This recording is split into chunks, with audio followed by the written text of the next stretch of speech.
Hello, beautiful boss babes. Are you ready to chase life with Kelly? Well, I'm your host, Kelly Chase, and I'm so excited you're here. We are going to talk about all things love, dating, relationships, money mindset. We're going to dive deep into self-love, worthiness. I am going to bring on some incredibly empowering guests. We're going to have fun, we're going to laugh, and perhaps we're even going to shed some tears together. I am here to empower you, inspire you, and motivate you to create the life you crave. I am so excited for today's episode. Let's dive in. Hi, babes. Welcome back to the Chase Life with Kelly podcast. As you know, I'm your host, Kelly Chase. We are speaking with Love is Blind Season 3's Nancy Rodriguez today, and I'm super excited to talk with her. And you guys, y'all know I'm not a huge reality TV person, so we're going to touch on it, but we're not going to pull out all the tea and all the things. We're going to get real with Nancy and learn who the human that she is, and really dive into her real estate and her business, her entrepreneurial mindset. She's just a fabulous person. We need to get to know that side of her. So without further ado, welcome to the show, Nancy. Thank you so much for having me, Kelly. I'm so excited. And yes, we have bonded over this initial Love is Blind, network, but I'm super excited to get to know you better too. And for us to just have some real conversations. Yes, absolutely. Absolutely. And excuse me, because I just totally went to your entrepreneurial and you were so passionate about you being a speech language pathologist. So let me not overlook that, because I know that is something you are so passionate about, and I love that. So we're going to dive into that too. So yeah. So amazing. Yeah. Okay. So coming from, obviously, we were introduced through Love is Blind and everything, but can you take us kind of back before Love is Blind and who are you? What, tell us more about Nancy. So, it's funny because before Love is Blind, all of my 20s, pretty much after I left graduate school as a speech and language pathologist, my life was as typical, just I loved my career as a speech and language pathologist. I worked in the school system. I was a bilingual speech therapist, and I transitioned to home health therapy. And then from home health therapy, I transitioned into the hospital setting. So over the last 7 years at that time, 7 to 8 years, I was just happy as can be as a speech pathologist. And I just knew that although that was my passion and truly what I wanted to do as my career, I also had this urge inside of me to want to do more on the finance side. And I come from a background where my family didn't discuss finances. For us, it was very common to just accept whatever, gifts we would get, or know that my parents were paycheck to paycheck. But to say that we had savings accounts or knew how to spend money, those were never conversations in our household. And I think our parents did a great job of raising us. And that was just something that they didn't have access to themselves. So when I finally got into my career of speech language pathology, and I was a couple years in when I got into real estate. And so it truly was house hacking 101, which is you buy an income producing property. Sometimes it can be something like a multifamily home, meaning a duplex, a triplex, or just multiple doors under one roof. And so that's how I went on my route into investing. And I remember that moment that I walked up to that one property. It was literally the eyesore property of the neighborhood. It was a great neighborhood, but it was painted mint green, and it had this little it was so cute. Now looking back at it, I wish we would have kept it, but even to enter the townhouse, so it was duplex house, townhouses on both sides, and there's this cute little patio entrance that was bricked, and it just looked like a little grandma house that you would want to go over and have some tea and cookies or something. And yeah, I hated it. I hated it, and I was no, if I'm gonna buy my first property, I want it to be something I love. I want to be attached to it. I just took it really personal. But I stepped foot in the house and I ran the numbers, and I had a really good real estate broker at the time who who was like, if you don't go in on this deal, like you will lose out on this experience. So it really was just understanding where I needed to put my finances in a place that I could put money into a property that would make money for me instead of having a liability, which is like a property where a mortgage would just be something that I pay and it wouldn't produce any income. Right. So I was like 26 when I bought my first property. And then from there, over the last 7 to 8 years, I've acquired up to 11 properties. Wow. Doing different house hacking strategies and doing first-time home buyer programs at the very beginning, and then just kind of learning different streams of income through real estate. And so, yeah. And then, so that pretty much leads me up to Love is Blind. Yeah. It's funny because I honestly would say that I love reality TV when it was like MTV days. Right. Like, yeah. Same. Like Room Raiders. Like, do you remember those kinds of shows? Like My Life as a something, you know? Oh yeah. I was more of the dating show, like like Singled Out and those ones. Yeah, and like I just remember those good old times. But in my 20s, again, like I was in my professional career as a speech pathologist. I was growing my real estate portfolio that your girl was not thinking about a reality TV show. Yeah. However, I watched your season of course during COVID, and honestly, like the way that Love is Blind, I think for a lot of people, especially during COVID, they came out, I believe it was at February, right before COVID, everything shut down. So I really do feel like the franchise allowed people to have like almost, it sounds so corny, but have love to believe in, like in such dark times. And when y'all show came out, I was still a full-time speech therapist in a hospital setting. And I was working like hands-on with patients that were recovering from COVID, post-COVID, anywhere from like a tracheotomy where they had to have certain breathing tubes, or just like very like severe recovery from COVID. Yeah. And I just remember being able to come home and catch up on the episodes. And every time there was like an episode, like episodes dropping, like that was just something that I could really look forward to. And then 2 years or about 2 years later is when they started casting for Dallas. And I remember being like, if I'm going to do a reality TV show, it's going to be Love is Blind. Like, I'm going to apply, we'll see what happens. And then you don't really know that you're fully casted until you're actually casted. Right. Yeah. They can bring you along for a few months. Did you apply yourself for Love is Blind? Or how did that happen?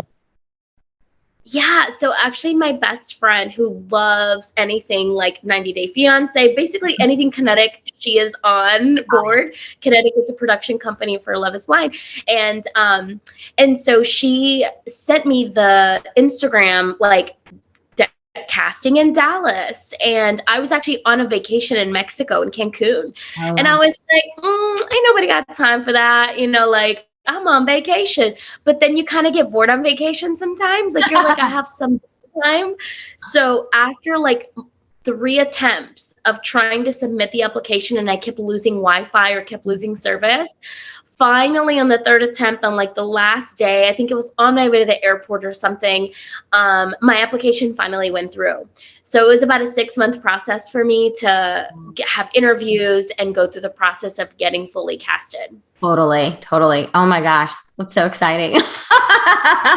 I'm like taking me back to 2018. I think it was like a 6-month process for us too. Like it was crazy. Okay, so I'm gonna backpedal to do what? Oh yeah. I was going to say, you guys had like no idea what you were signing up for. No. Like, that's like the wild like part about y'all's stories. Yeah. We had no clue. And it's still so wild. Like I honestly, like I was at a firm today and the guy he had like all this like sports memorabilia and like him with like a handful of like celebrities, right? Like pictures. And I was like, we're talking about, our business meeting. And then I was like, so what are all these pictures about? And he's like, oh, I'm a sports agent too. Like I do sports management. And I was like, oh, and he's like, yeah, I was like represented so and so, and he was like, yeah, like I was able to like get them on like Dancing with the Stars and like like a movie scene and like all this stuff, and I was like, oh my god, and then he was like, yeah, we've like I like to dabble in the red carpet, and I don't know like what compelled me, but I was like, yeah, I like to dabble in the red carpet too. And he was like, oh really? Have you like had appearances or something? And I was like, yeah, I was kind of on a reality show, and so I just told him like everything about it. And he was like, oh my God. He's like, well, first of all, what are you doing here? Like, why are you working? And I was like, good question. Well, I was like, there's certain things. So I had to I explain some things. And, but anyways, it was just like such like a profound meeting in a sense. But I was like, it was taking me back because he was like asking me questions about like everything. Cause he was like, I watched that.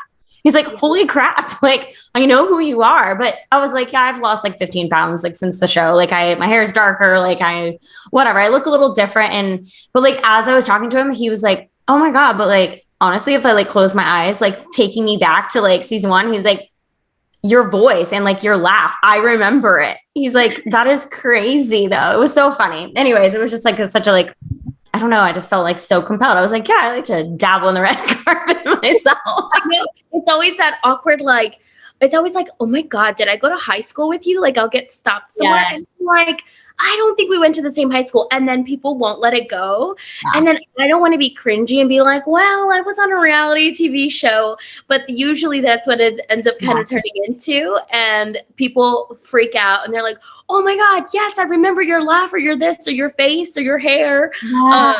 It's really neat how, and I don't know any other franchise like reality TV series or shows, but I just feel like with Love is Blind, like people really connected with our genuine stories, whether it was us as individuals, us and our families, the relationships that we were in.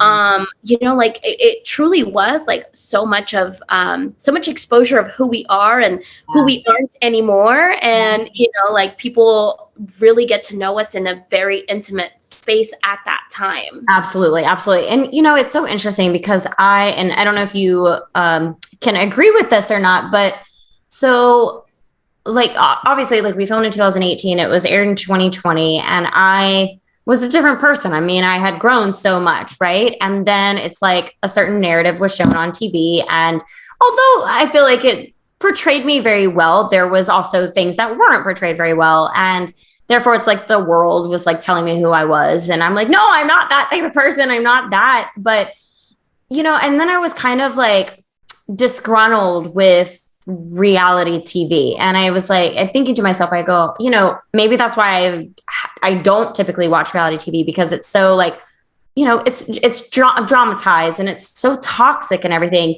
But then like, I don't know, I just had some type of like perspective shift and I'm like, okay, well,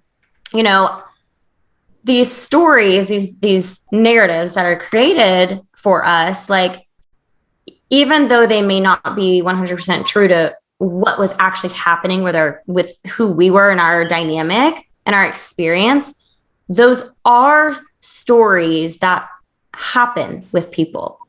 And so it's like, okay, that is a story that resonates with so many people though, although it may not be the truth of actually what happened of our story. So it kind of like, and this is all really just happening in the last 6 months. Like I was like, had these like epiphanies. I'm like, oh my God. Cause I don't know. I'm just such like a authentic person. And I'm like, that's not my story. That's not what really happened, but it's offensive. Yeah. You're like, wait a minute. Right. Myself. Yeah. But then I'm like, okay, but if the world is seeing that, like there were so many people that some did not love me, after the show, but a lot of people did, and they resonated. And it's like, okay, I wish that I had leaned into the story that they had created for me a lot more than I did. Yeah. Just getting all defensive and disgruntled about it. So, we live and we learn. Yeah, we live and we learn. And on the next reality TV show we may or may not be on. That's right. We're going to own it. That's right. Yes. I'm like, now I understand how it works. Okay. I got it. But did it like for you, because obviously there was a time gap as well, like you watching yourself back when your season aired.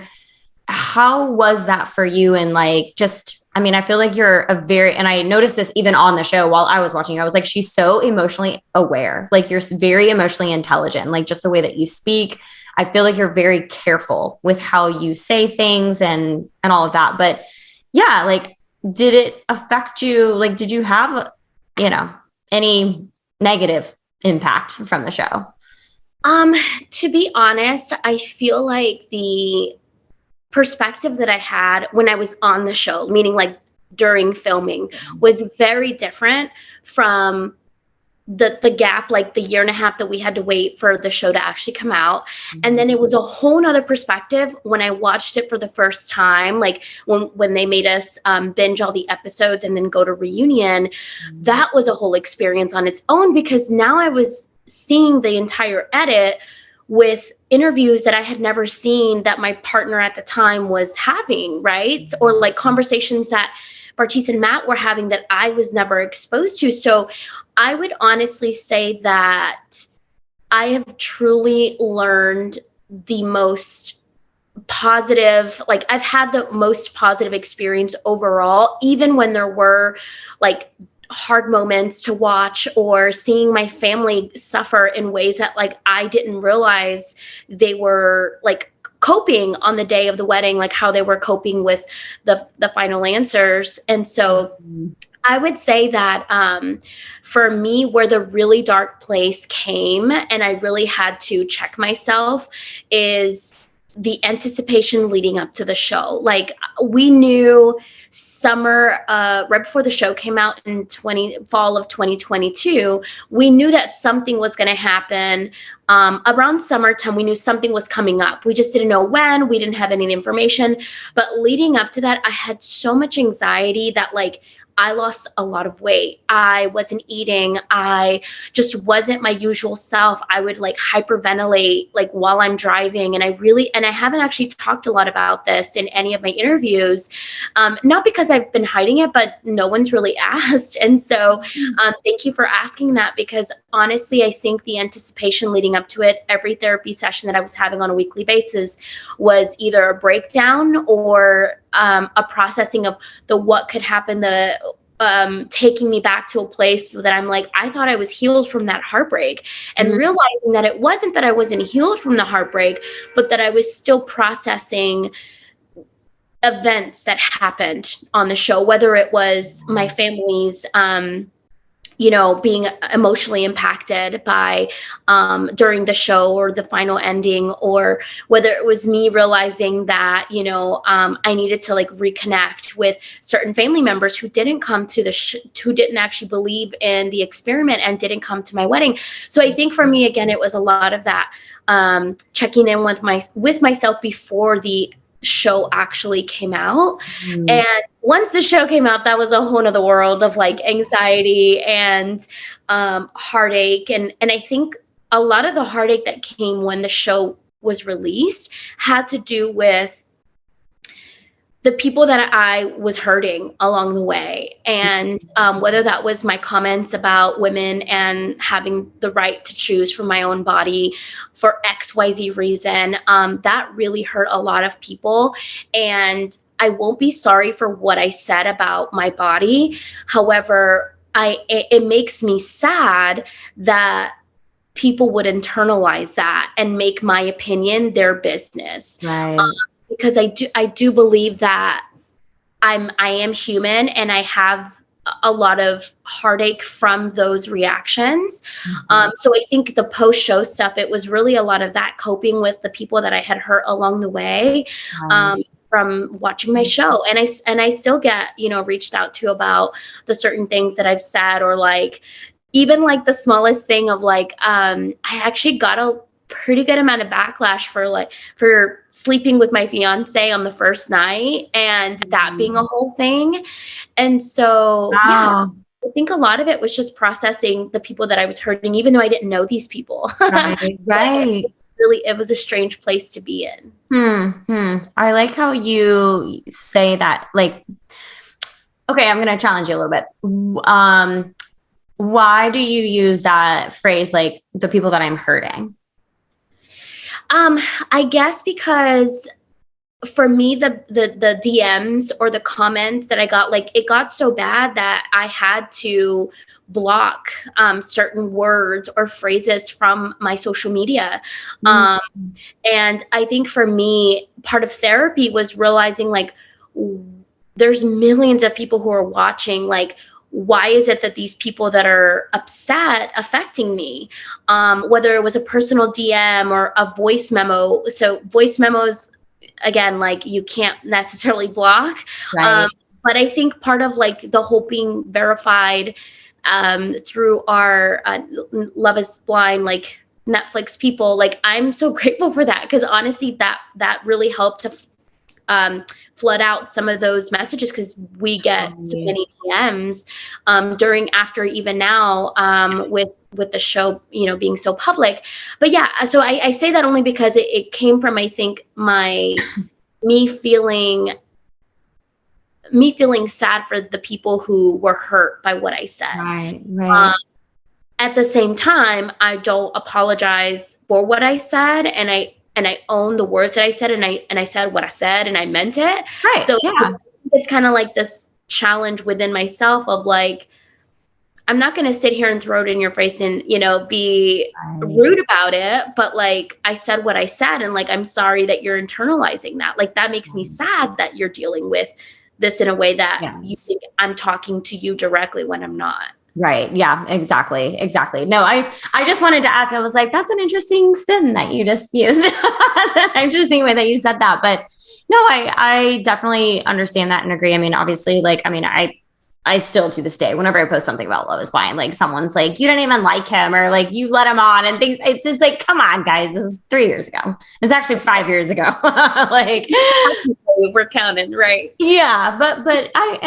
And you were speaking your, what you authentic, like that's what your perception and your perspective and your belief, and like that comes from your soul. Like we're always, we can't please everybody. We just can't please everybody. So I mean, there are things, like a friend of mine recently who was like, it's kind of like when you're on social media and you say the most polarizing things, like that's like you're gonna get the engagement that you're looking for and you're not looking for, kind of thing, because but we all have opinions. We do, and we're allowed to have them. So I loved what you had said, because obviously I agreed with what you said. So, and honestly, I think if anything, whether it was the conversation about family planning, whether it was the conversation about finances, I think for me, the true feeling of watching the show back and like seeing myself and seeing my relationship and my family, I just hope that the takeaway from all of that, no matter which conversation we were having, the take home of that is you should be having uncomfortable conversations with people you love, because it will allow you to grow. It will allow you to learn, whether it's, hey, I don't know how to invest in real estate and I would like to do that with you one day, or whatever the case might be, right?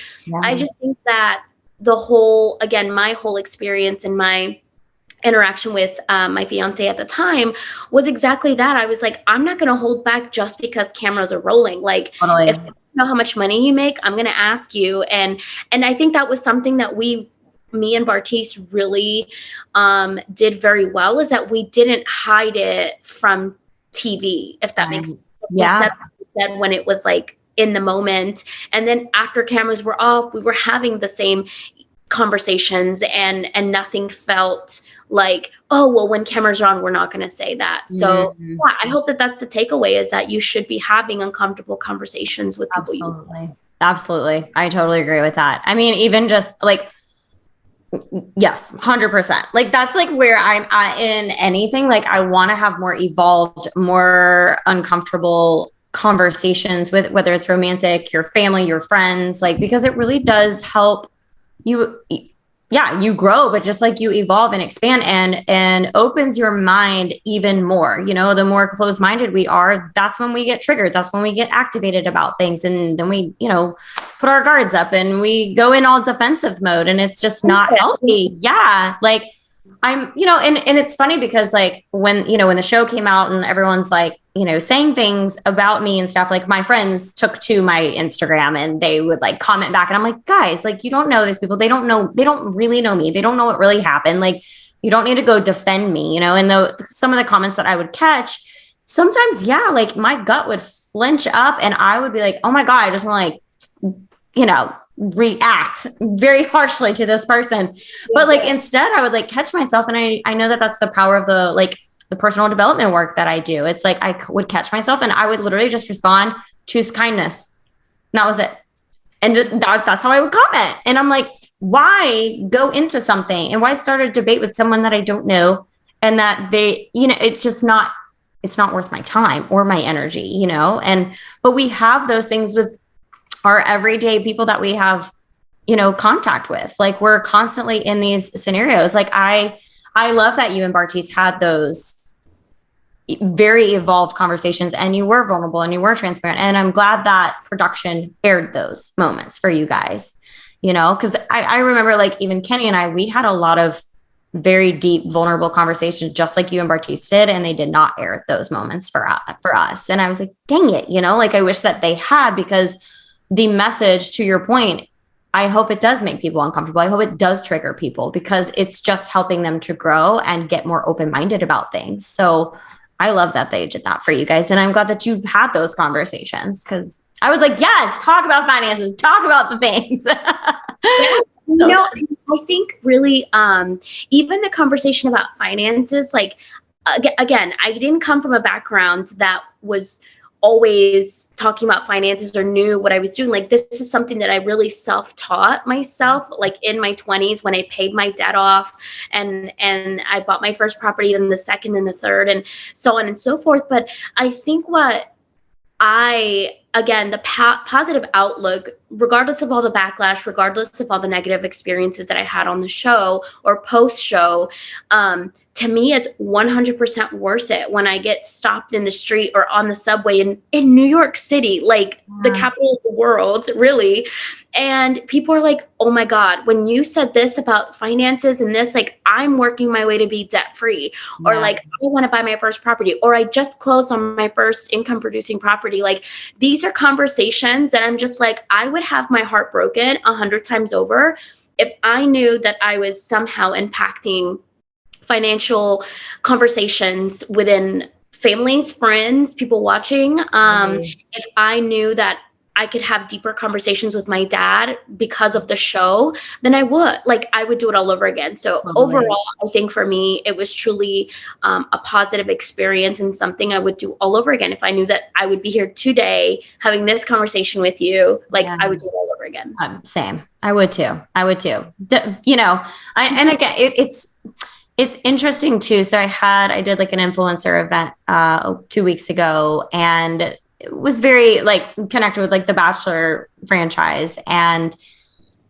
one of the people and I had a very thorough conversation about just like we were talking about like mental health and whatnot. And then we were talking about our experiences from the show. And he said something just about, like me being on that series.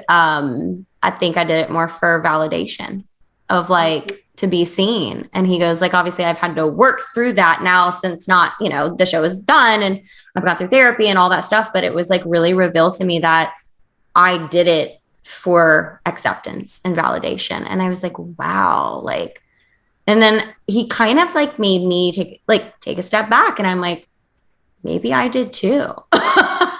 Like, maybe there was a part of me that actually was like, am I really ready to find love? Or is this just like a cool opportunity and it sounds great? And like, yeah, I want to be seen, like, I don't know. I mean, yeah, I did find love. I mean, yeah, it did not, we did not get married, of course, but I was loving the man that I was getting to know on the show, and so it was definitely a very difficult time for me, as you said, like the filming process, the different perspectives, and like what was going on in my mind during the filming, after filming, and then obviously once the show aired too. Like, it was crazy. I love that you well, let me ask you this. Were you going to therapy like prior to, like, have you always gone to therapy? I had gone to therapy before, just like through like my relationship that I had. That was like an 8-year relationship. We did couples therapy, then individual therapy. But leading up to the show, I was not in therapy. And then literally like 6 months, once I had to cope with what I had to go to cope with, and I traveled to South America for a month and a half, and I was like, okay, let me come back and like actually live my life and not push myself into work. Like I worked so much. Again, like I did after the wedding, like I did go through a lot of just sadness and heartbreak and figuring out like myself and reconnecting with myself. And so it was about 6 months after the wedding day that I started therapy. And it was literally just listening. What I was doing after the show is I was listening to Jay Shetty On Purpose podcast. I don't know if you've heard of him. Yeah. I love Jay Shetty. Literally, he was my therapist for like every time he dropped an episode, I was like on it. I would re-listen to episodes. I was in the gym working out, really trying to like develop my emotional, mental fitness, you know, like just really throw myself in things that were going to better my body and my mind and my soul. And having a podcast like Jay Shetty, like in my ear, whether it was something I heard already or a brand new episode, it just really empowered me to get to the point where actually, so he's sponsored by BetterHelp. And so he announces them every so often. And I was like, you know what? I'm going to go to therapy, and he's got a code and it's 20% off. So I'm going to try it. And I think even reaching out to the Kinetic family and just being like, hey guys, I'm in therapy, like can y'all pay for this? They were really supportive in being like, okay, just send us your information, tell us, you know, your sessions and things like that. So they were supportive on my behalf too when I asked for it. And I think that's really where, when it comes to mental health, it really is, everyone has their own journey. And I think even like the cry for help that you never actually hear from someone, I think that some of us need to be pushed, whether it's a podcast, like, you know, commercial in your ear, or if it's a friend who constantly says like, oh, me and my therapist, like, you know, I think that just like, at the end of the day, we do have control of that to be able to make that decision if we want to either pursue therapy or not. And therapy is not for everyone either, right? But like, I think mental health in general is truly something that we can at least try to learn and discover about ourselves and figure out which way to go about it. Absolutely. No, I love that. I want to say it was like a month after filming, I hired a business and mindset coach. And granted, probably could have used therapy. Like, I mean, I definitely did. I probably have some like unresolved things from the show too, that I just probably haven't ever addressed. But at that time I was just like, okay, I like put my coaching stuff on the back burner for like 8 weeks. Like I just need some guidance. So I was like, let me just like go all in on my business stuff, of course, because that's of course what we do. We avoid things, right? So I was like, let's go all in on this. And so I hired her, but it was literally like the first session was like a therapy session. And every session after that, like I joke with her even to this day, I'm really good friends with her, but I'm like, I think you did more for my mind than you did my business. And like, obviously, you know, because my prerogative was like, well, let's grow my business. Let's like get that underway. But it was so therapeutic. It was so powerful. And because she took me back to my traumas and inner child wounds and all this stuff. And like, holy Christmas, like, wow, was I, not to say like broken, but it was very, very broken in so many ways. And just to have those breakdowns every call and those breakthroughs every call, I was like, wow, this is why I do this. And holy Christmas, it was such a neat experience. And I worked with her for probably 6 months myself.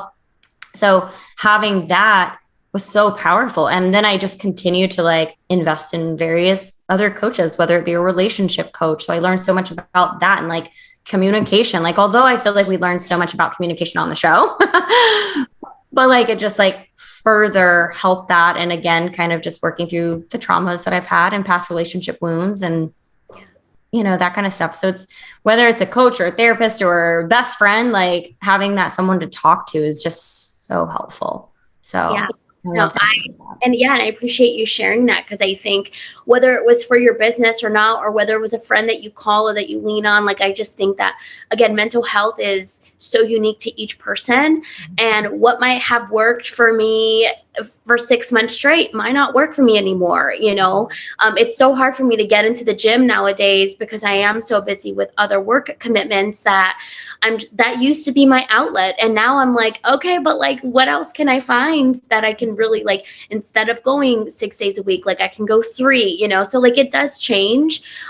So I'm glad to hear that for you, your journey since being on there on the show has been really, like, evolving and trying different things and really being able to see where you are with your mental and emotional health as well. Yes. Yeah. Oh yeah. Oh yeah. Absolutely. Speaking of that too, and I know you said earlier, that you had anxiety kind of just like leading up to the airing of your season. Once the season aired, how was that? If you don't mind me asking, but how was that watching it back, like with like your family, like your family's response to that? Because obviously they were produced as well. They kind of had some narrative as well, I'm sure. So how was that for them? You know what? Actually, so anytime there were new episodes, I was always watching it with my brother, actually, Steve. I love So that. any time, even after I had to binge watch it and go to reunion, and then the world got to see the next round of episodes and the next round of episodes, my brother was so supportive, and I just know that time, like, I would not have been able to get through so many hard moments, Yeah. because he was just physically there, and it's not like he was coddling me or, like, making sure I was okay, but it was just literally having him there in the same space, knowing that we didn't, like, I knew what the final edit was, right? Because I had seen it through before reunion. But with my brother, like, it was really just that journey with him, like, knowing almost like we've got each other's back, even though we don't have to sit here and, like, say that. Right. And honestly, like, I am so proud of my family, because I think that the way that you saw them on the final edit, that is how they are, and they are also much more than that, but that is how they are. They are protective, and if something smells fishy, they're going to be like, something smells fishy, like, I've got questions. And so I'm just really proud of my family that they were able to not just be like, okay, Nancy wants to get married, all right, we're happy for you, like, let's bless Right. this and, like, move on. Like, no, they had doubts, they had concerns, they voiced their concerns, and I just think that, again, like, I'm just so proud, and, like, the scenes I got to see after the show came out, and I was like, oh my god, I didn't know my mom had this interview question, before, like, Right. we were 10. So there was just a lot of things that I was discovering, Mm. and they just took it really well overall. If anything, my mom was really, really good about checking in with me after she would watch episodes. She would call me, because we're in different cities, and she'd be like, okay, so I just watched this episode and, like, this and that, and, like, how are you feeling? And she did not make it about her. She didn't make it about, like, Right. all the ruckus and stuff. But my mom really was a true, like, again, a second part of my brother being, like, a true foundation for me, and the second component of that was my mom really making sure that I was okay. Actually, it's so cool. When the weddings got released that last week was actually my birthday week. And Oh, so my mom got me and, like, 10 of my friends, close friends and family. She flew us out to Puerto Vallarta, Mexico, and we got, like, this amazing house. Every day we were cooking and being at the pool, and then go to the beach and excursions. On my actual birthday, we were ziplining, and then the day after my birthday was when the weddings dropped. And again, they hadn't seen anything. So my mom really just embraced me so much that, like, I could never repay her back for, like, the oh, emotional support that she gave me. Yeah. yeah. That was I love a that. long answer, but, like, I love no, thank you for sharing that. Yeah, I love that. It was so I love that for your family and that they were portrayed as they were, and just passionate and protective of you. And I love that. Uh, so when our show aired, I was working a different job than I am right now. And I had to be at work, at like 7 or 8 in the morning. And as you know, they like drop the episodes at like midnight California time. So it's 3 a.m. Eastern. And I woke up at 3 a.m. to watch those episodes before I had to go to work, because I was like, it'll drive me crazy if I'm at work and I'm like checking my Instagram and then people are commenting certain things and I'll be like, I don't know what they're watching, because obviously like we don't see the show. We see the show when everyone else is seeing the show, we don't get like a preview of it. So I like had to do it, but so obviously like I'm by myself, like no one's watching it with me. I was like full blown tears probably every episode, like, because it was just bringing up so much stuff that, again, I don't think that I probably have some unresolved, shit around that I just like I never worked through. I never even like really talked about it that much. So it was hard for me. And then I was like, oh, episode's over. Got to go to work. And it was just like bypass, suck it up, stuff it down, go to work. And it was so hard. I mean, considering I had 2 panic attacks like a year later. So, because I was just going and going and going and not facing shit, I don't think. So it was a lot. Yeah, it was definitely a lot. But yeah, thank you for sharing that. I had another question. Oh, so I know at the beginning of our thing, I was like, yeah, we're not going to talk that much about Love is Blind, but we need to. Organically just happened. Like it was just like, top of mind. So like if that happened, like I was open to talk about it. Okay, well, good. Yeah. I feel like sometimes like, when we're doing these things, like people think I don't know, like I didn't want you to make the assumption like we're going to like talk about the tea and all that stuff. Like I'm just like, granted, I feel like me though, like I'm not that type of person anyway. So, but I like talking about the mental health aspect of things and just the storyline, so I appreciate you opening up about that. So how is your friendship, relationship, or whatever with Bartiz? Do you want to know that? We don't keep in touch. After what was it? After the altar like reunion, that whole like phase, we kind of went our separate ways and just kind of let that be that. There's really no reason for us to keep in contact. And I think that like using the excuse of like being emotionally trauma bonded or whatever the phrase is, like it's just like no. And I think for me at the end of the day too, like I want to have a relationship. I want to have a partner in my life that like I don't feel like I'm bringing like baggage, I guess. Yeah, absolutely. And I'm just like there's really no explanation as to why I still need this person in my life, like doing nothing for me. So when I decided to just end our friendship, that we just walked our separate ways. Gotcha. Yeah. I was just wondering. Well, that's good. I think that's healthy too. Mental health 101. Yeah, exactly. Let go. Nothing for you. Exactly. Yes. Okay. So I do want to dive into a little bit more about like just your investment properties and things like that. Like, what would someone who is starting, like, okay, for example, like your first income producing home, like what do you need in order to do something like that? Yeah. So I think one thing that people forget about, and again, I think the market too is wild with interest rates. So one thing you can't forget about is if you don't have a mortgage under your name, you should have a mortgage under your name, meaning you can still use banks to be able to get your first property. You can use first-time home buyer programs. You can use grant programs. If you're a teacher, there are programs out there for you. If you're a first responder, there are programs for you. If you are a minority, Bank of America was actually doing this program in Dallas a couple years ago, and you just had to apply and like try to qualify. And so I think like really the idea of owning a property might seem more daunting than what it actually is. Mm-hmm.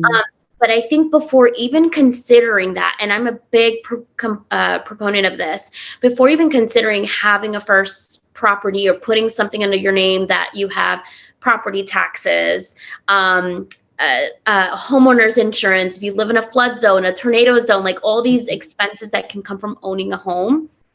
I honestly am a big believer of you got to understand your finances first. So your personal finances, you cannot bring on a whole world of business, meaning an investment property, even just a home that you want to live in, if you're not really in a place where you truly understand where your debt is. Are you wanting to get rid of it? If not, why are you keeping it? What are the interest rates you're paying?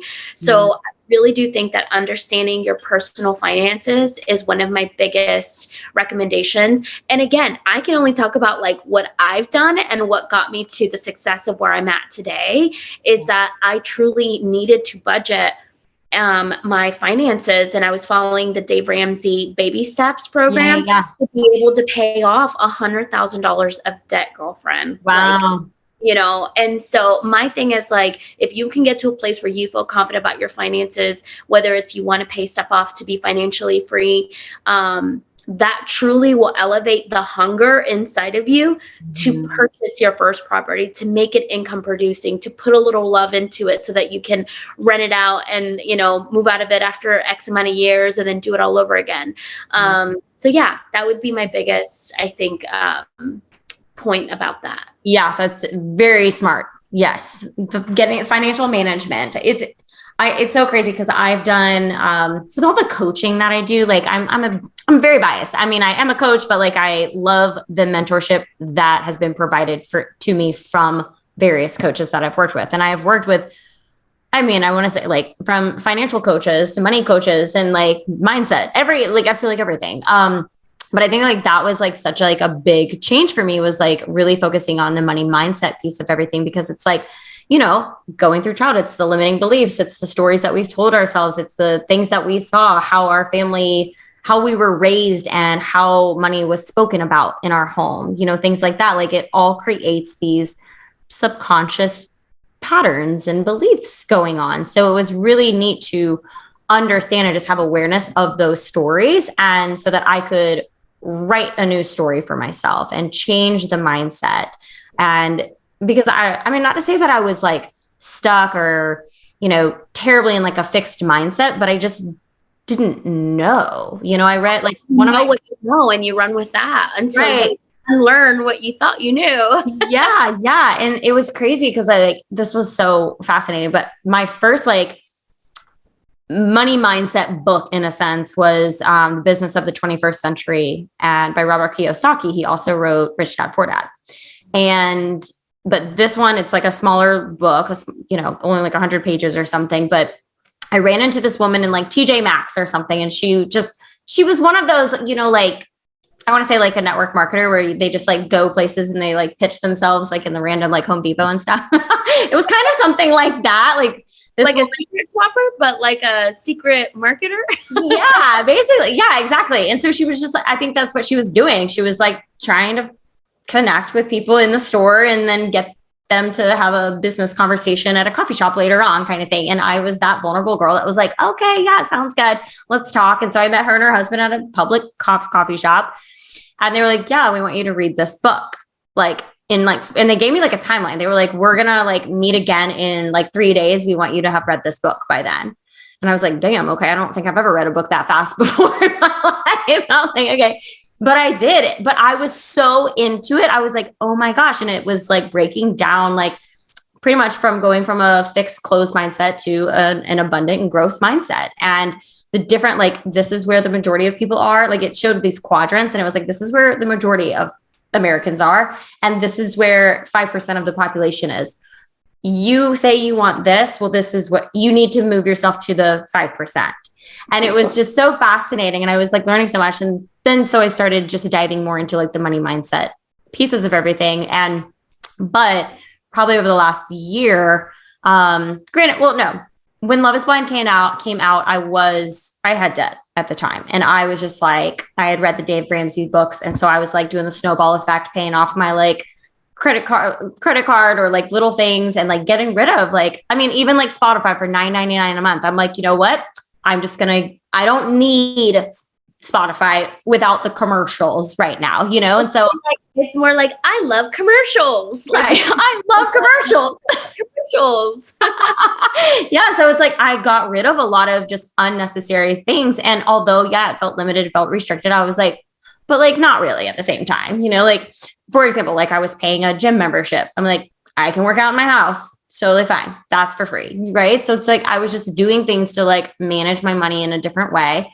And therefore I was able to pay off my debt probably in like a year.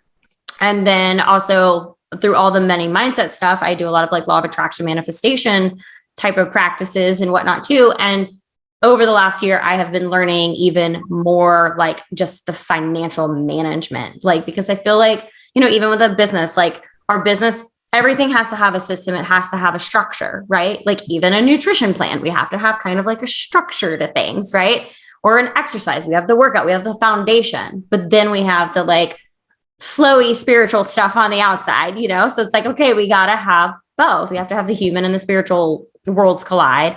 So I've been like really marrying the financial management and the money mindset stuff together. And it's just been so neat, just like witnessing little miracles happening in my life. But I feel so empowered because I know how much money is going out. I know how much money is coming in each month. And I'm just like, okay, like, cool. I know what my budget is. And it's so nice to have that, and I don't know, it's just really cool. So I love that was your number one tip. Just get people to pay attention and have the awareness of their finances. It's so I think if anything, it truly, like you said, it truly empowers you and it builds that fire. And that's what it did for me. It built the fire of, wow, now I have a cash flowing like job. Like I don't have any debt to pay, that like my checks are literally just building my bank account by thousands of dollars. Like on average at that time, I was making like, let's say about $5,000 a month. And after my bills were paid, I was like keeping almost $4,000, and then the next month another 4,000. So, but that was after I became debt free. And so again, I think what I saw, what I felt was like the power that I had with the knowledge and with the excitement of, I want to keep being debt free, or I want to create more cash flow. Right. That really does elevate that next step of like, well, how do I do that? What business do I get into? Right. How can I put myself in multiple businesses without having to tap into too much of my energy and to just run? And I think that's something that so I'm 33 now, I'll be 34 this year. And for me, it truly has been understanding like, how can I expand my portfolio of businesses in a way that makes sense for me, and I'm still a happy camper. Like at the end of the day, I have to be good. I can't be overstressed.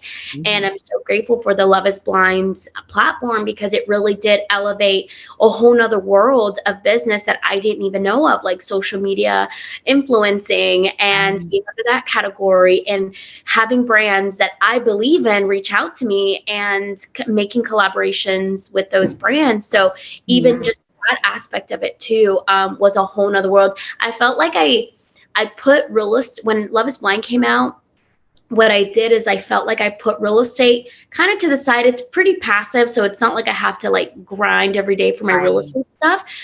It was already pretty passive, but I feel like I kind of put that on the side. And my speech pathology job I was doing as needed. So like I wasn't really going into work at the hospital. And my full force was like understanding social media. What is content creating? Do I even like it? And I absolutely adore it. Like I love it. I love to connect with people, whether it's someone on a story or a live or a silly TikTok that I want to do because I want to do it, So yeah, I think for me, like where I'm at today is truly understanding that concept of, where can I put myself in these areas where my money's making money with real estate, or I'm having businesses that are promoting my brand, or allowing me to put less time into, but still creating revenue. Yeah. I love that so much. I know I've said this on this podcast a handful of times, so my audience is probably tired of it, but because it makes me sound whiny, but I wish that I had done that as far as like kind of like granted, my coaching was not as passive as the real estate was. But I wish that I had kind of just put the coaching on the back burner when our show aired and really fully stepped into that influencer role myself, because I was trying to do all of it. And it spread my energy very thin. So like even creating content for brands, I just remember I was like, I don't care if it's that great because I'm so tired. Like I just can't give my all, like even to think of something creative of how to do this or what is this like, or to even try and be authentic. Like I just was so like not me, I feel like, for a little while because I was just so run down that, you know, then because the content wasn't that great, the brands kind of started not working with me as much anymore. And I was like, oh.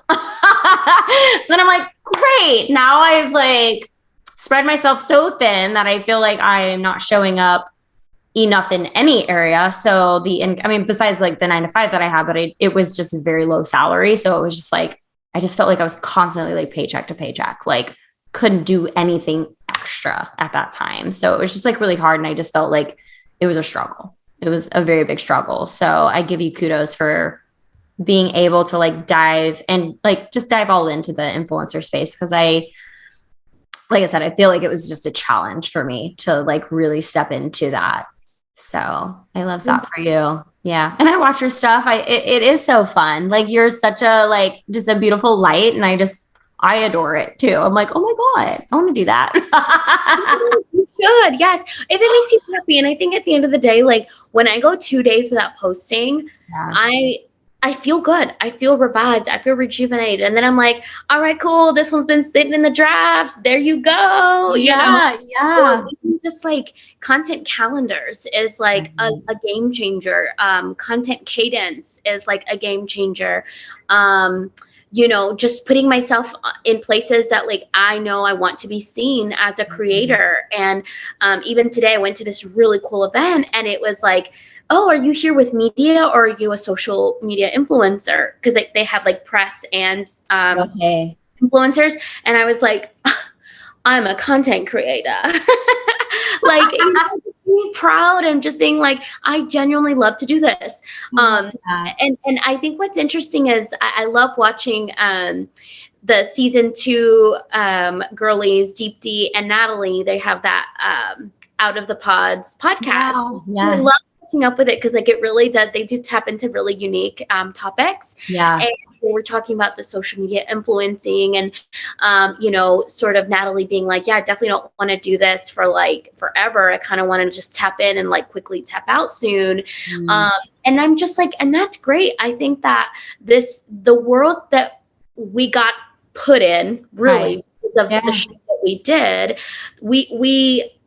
I'm personally very grateful for the platform and the audience. And I'm always so thankful when people come and say hi because I'm like, yes, like come talk to me. Like, I want to say hello.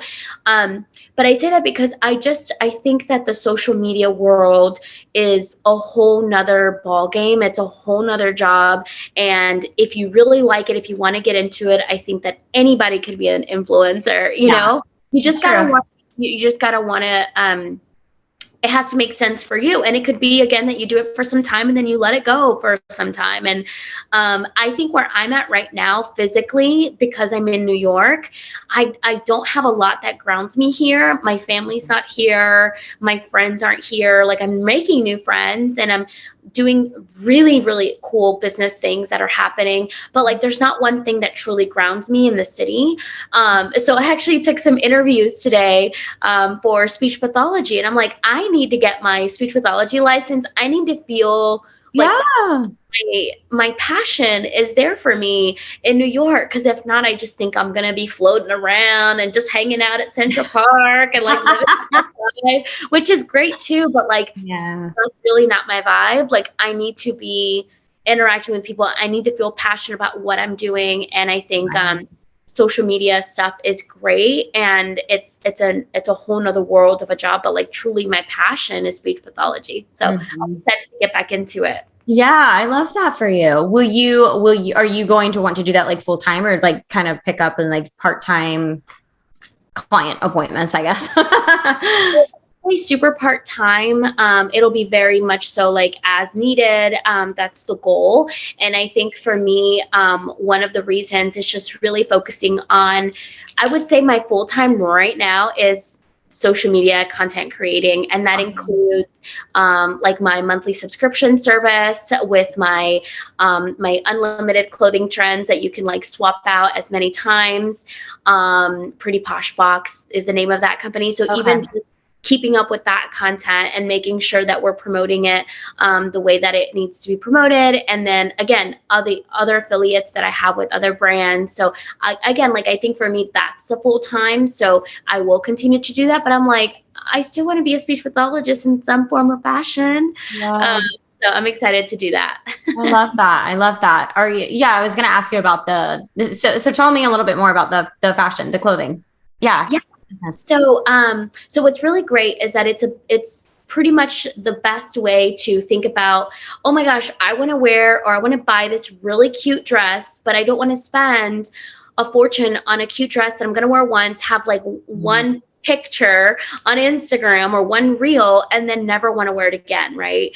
I feel like for me, fast fashion has been the way I've always shopped. Like I'm a Forever 21 girly from college. Like that was where I shopped before Shein, before, you know, Nasty Gal 2 was another website that I shop at that had a really cute fast fashion. And so with Pretty Posh Box, it's a $50 monthly subscription service, and you get unlimited outfits, and you can have up to 4 outfits at once. So it's really just, you pick a virtual closet, you pick what you want, it's seasonal, and then it's also by category. So if you want, like, let's say you have a wedding coming up and you need the dress overnight, you can pay $5 and they'll dart, they call it the dart service, and they have it delivered to you. So essentially it's a rent, you rent it, you, gosh, I'm blanking on the 3 R's. You rent, you return, and then you repeat. So you do it again. And like I said, it's a sustainable way to have trendy clothes that you wear once or twice, or a pair of jeans that you want to keep. And actually what's cool is that if you do want to keep a pair of jeans or a specific garment, then you just keep it and you pay a super significant price. And like, for example, Express jeans, on average, I think I pay like full price, like sometimes $80 to $90 for my Express jeans if they're like full price, but you'll get them at a significant discount if you bought them from your box. Right. That's so cool. That is so neat. And you just launched that this year, right? Was that this year? Yeah. So it launched in the spring of 2023. And like I said, it's just something that for me, I'm already doing content creating anyway. And the types of brands that you get in your box could be anywhere from Express. So there are affiliates. We have brands that are affiliated with the monthly subscription service that you could get something like Ralph Lauren. You could get boutique shops that have really good high quality. What was one of the brands that I got the other day? Because I use it for myself too. Yeah. Because again, I don't have to think twice about like, oh, I want this really cute thing. And then it's actually nice to like get that box in the mail and be like, ooh, I wonder which subscription items they sent me this time. Totally. Yeah. So depending on what brands we're affiliated with, those are the brands that you'll get in the box. That's super cool. Okay, everyone, you hear that? There's another avenue for you to shop. That's so cool.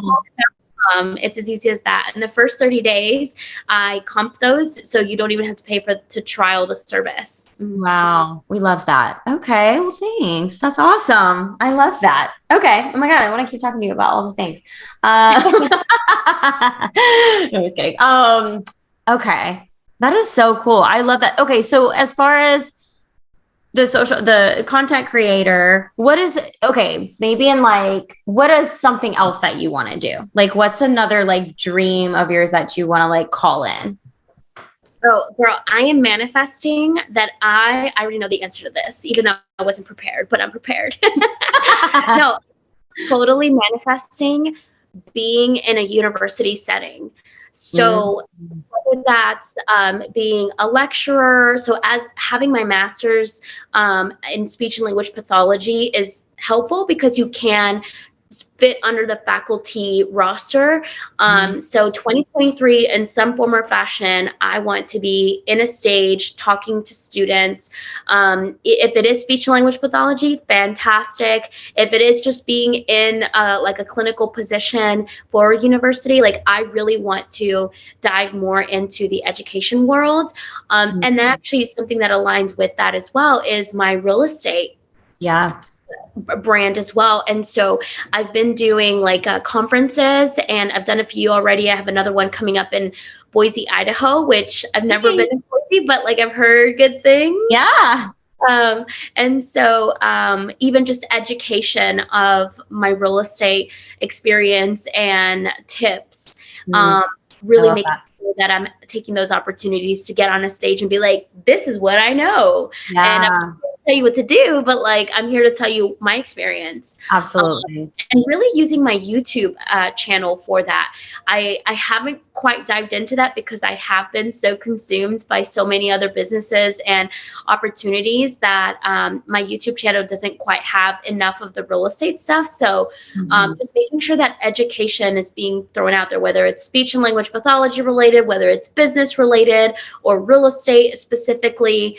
I'm super excited about that education piece for my brand. I love that. I love that so much. I don't know. Have you ever taken like, just various tests, like personality tests and archetype tests? And are you like a human design? Like, do you know those like types of tests?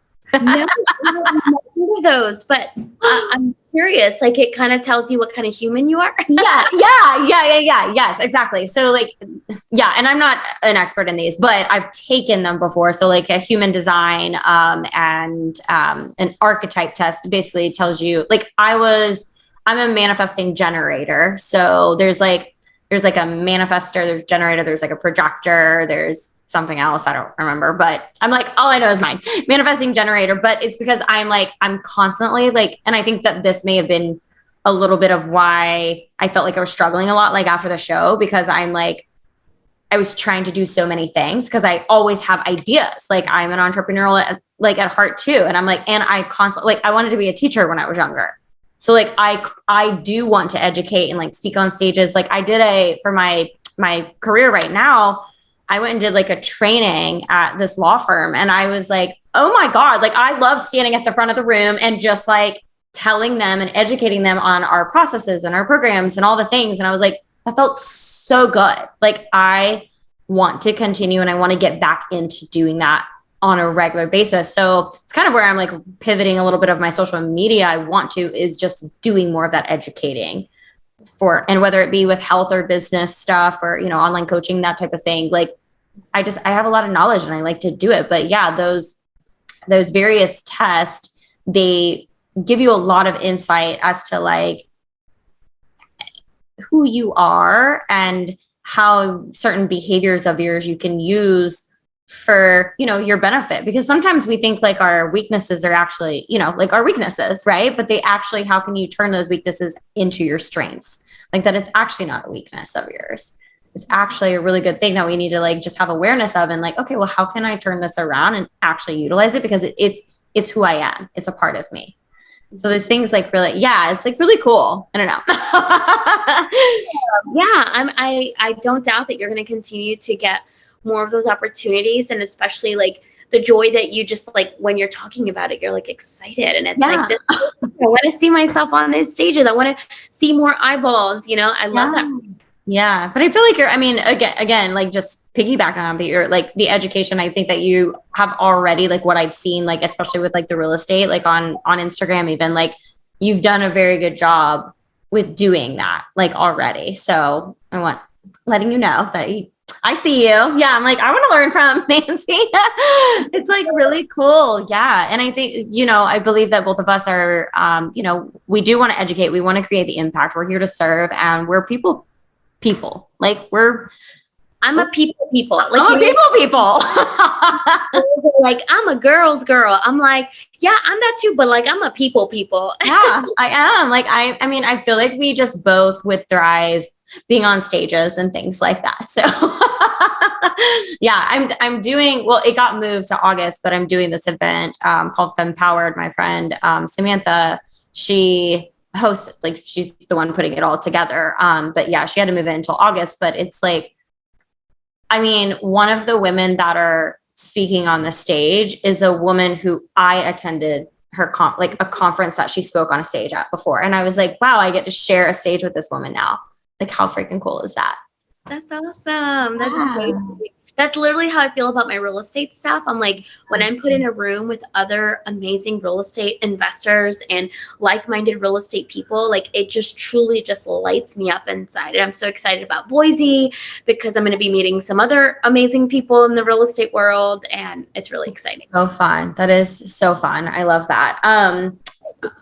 Yeah, I heard Idaho is really cool. So are you familiar with Mark Groves, like the Create the Love Instagram account? I feel like if I saw it, yeah, maybe. Yeah, you probably would. He lives in Idaho and he says it's amazing. He said it's like the most, like, a very beautiful state. Like, really? Yeah, we don't give it enough credit. I haven't got my I haven't, like, because I get to buy my there and take it back, and they're gonna comp it for me as part of the benefits. But I'm thinking maybe I should ask for an extra day just to like explore around Idaho, or not Idaho, but I guess Boise. Yeah. Go walk around Idaho. Yeah. Idaho. Yeah, that's so exciting. When is that event? So that is going to be June 11th through June 14th is the summit that they're having. And it's, like I said, it's really just overall spectrum of real estate, because there's so many different components, whether it's how do I buy my first real estate? How do I keep my real estate? How do I expand? Do I turn it into a short-term rental? What is a midterm rental versus traditional lending or traditional leasing? So yeah, there's a bunch of topics, and it's going to be a really cool event of just like-minded people. Yeah, that's really cool. Is that open to the, like, can the public come to that? Yeah, no, absolutely. So I'm going to be posting soon on my Instagram some of the promotion for that. But essentially, yeah, it's a three days. I can't do math, but 11th through the 14th, and they're going to be selling tickets. They're already selling tickets, and then I will also have a discount code as well, NANCY. So when I post it, I'll make sure to like give all the information as well for those that are. Yeah, that's so cool. Well, that's awesome. Well, again, I can probably talk to you forever. So, but I know we're both tired. But thank you so much for being here. And it was wonderful to talk to you and just connect. And I hope that we can continue, and maybe there's future partner collab or something that we can do. I would love to do that with you.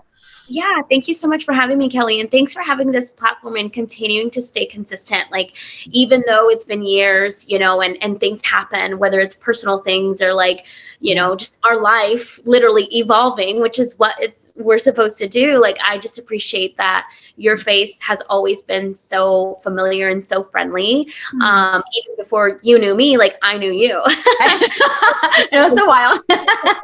On TV. And so I want to thank you for being so open and kind-hearted.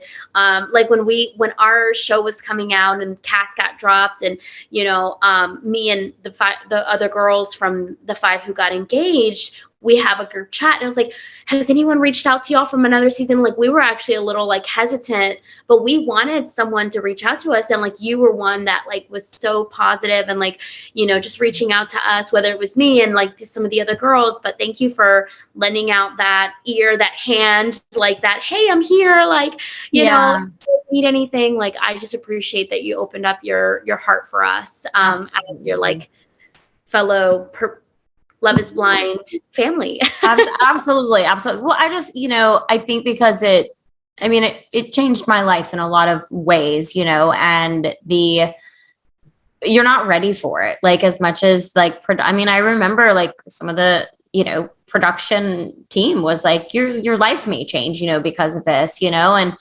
but they don't, like, you don't know what that means. You really don't know what that means. And so it's like, okay, like, how do you prepare for something like that? And it's just, you can't. So I felt like, considering my experience while I was watching it at 4 o'clock in the morning, crying on my couch, like, I was like, I know that like, we don't get to see it before anyone else. So we don't know how to prepare. So I just wanted to like lend that helping hand and just be like, guys, I'm here for you. I know what you're about to go through. Like all of it. And it is so wild. Like I do want to touch on this. Like, and I know I had even like texted you and I was like, oh my God, like I said something about, one of the scenes of you and Bartiz and I think the wedding or something. And I was like, I think I said something on my Instagram and I just wanted to let you know, like, I think I got caught up in like the show, like just like the rest of the world does. And I was like, I hope she didn't see that because I didn't mean, I was like, I didn't mean to like be offensive or anything like that. I think I got caught up just like the world did. And I was watching the narrative and I was like, oh my gosh, I don't like this about this or whatever, but I was like, wait a second, Kelly. Like, I know it was just so crazy. But anyways, I was glad that I like had connected with you already because I was like, I just need to apologize to her. It wasn't even, it wasn't even anything bad that I said. It was just like an opinion of some sort. But I was like, I don't like that I did that because she's getting it from so many people, like, and I know what she's going through. Like, why would I even do that, So. Gosh, I appreciate you being so considerate, but at the end of the day too, like I want us to all have opinions and be respectful enough to accept each other's opinions. So like if you were like, girl, your mama was crazy, I would have been like, actually in real life, she's just like that. She is, I would have been like, basically you got a glimpse of how my mom actually is. She's also the most amazing person in the world. So like I would have just taken that opportunity to be like, yeah, you have a valid opinion and also there's more to it. So like even if it was a comment about that, which I get all the time, I'm just like here to be like, yeah, that's great that you think that, and like let me tell you more. Right. Yeah. Well, like I said at the very beginning, I just feel like you're such like you are so self-aware and very emotionally intelligent, and you know how to hold space and handle, like you can see, you're very quick to see others' perspectives of things. And I think that makes you a very intelligent and just humbled person at the same time. Like you're able to handle situations. And I love that. I don't know how else to describe this, what I'm trying to convey, but you're just very emotionally aware of things and socially aware. And it's like, okay, like why did that trigger me? So help me understand why that, something triggered me and why I needed to voice that opinion. And like, you're not getting disgruntled about it. You're using it as like, how can I teach Kelly? There it goes back to your education. How can I teach Kelly about this? I appreciate you saying that. I know we could literally go on and on. I know. I'm sorry. No, the last thing I was like kind of just to talk about that. I think like for me, it was truly coming from a place in my 20s where I was the complete opposite. I was a people pleaser. I was ready to get defensive. I was in a place where I'd be like, oh no, but like I'm a nice person. Like what I said was I was, saying something innocently or getting so defensive. And it truly took me going through life being on the complete opposite of that to being where I'm at now in my 30s and being able to be like, yo, girl, like this is what it is. And like me literally talking to myself and being like, trying to really figure things out. But I think a big skill to have, meaning like that really entangles all of that, meaning where I'm at now, is just being a good listener and really understanding that there are different forms of being a good listener. And it's not always listening to someone and giving an opinion. It's listening to someone and asking, want my opinion, or are you just venting? And that question alone can take your relationship with your family, your partners, your friends to the next level because they feel heard and they feel like they have control of whatever conversation they're trying to have with you. And it could just be like, no, I just want you to listen. And then, okay, you just like shut up and then you move on, right, to listen. So, I hope that the listeners could really just take that truly understanding what kind of listener you are. And if there is room for improvement, understanding that, that could really help to build your relationships. Yeah, absolutely. Very powerful. And we'll end on that note because that was very good. Awesome. Thank you so much, Kelly. Thank you so much for being here, sweetie. If you loved this episode, please download, share, rate, and review. If you are ready to step into that next level version of you and grow your business and bank account, it's time to unleash your goddess magic and chase life with Kelly. You can start this epic expansion journey by diving into the Goddess Magic course bundle found at chaselifetogether.com. Please connect with me on Instagram at Chase Life with Kelly. Join the Chase Life with Kelly Facebook community and subscribe to my YouTube channel. Till next time, create the life you crave, babe, and chase life with Kelly.